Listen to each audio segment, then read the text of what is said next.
চলো দেখে নিই আজকের দিন তোমাদের কেমন যাবে।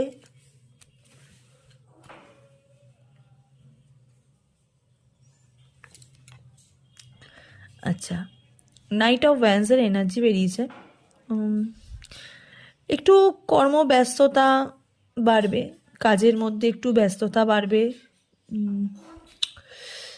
কাজের প্রতি ইচ্ছাটাও বাড়বে, মানে আজকে কোনো ল্যাক অফ এনার্জির কোনো কার্ড নেই, বেরায়নি।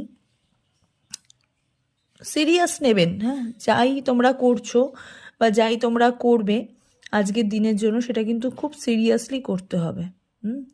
সিরিয়াসলি করতে হবে। কর্মব্যস্ততা কিন্তু আজকে কিন্তু বাড়ছে, হ্যাঁ, আজকের দিনের জন্য কিন্তু কর্মব্যস্ততা কিন্তু বাড়ছে। ফায়ার সাইনের এনার্জি খুব স্ট্রং এখানে আমি দেখতে পাচ্ছি। ভালো থাকো, গড ব্লেস ইউ।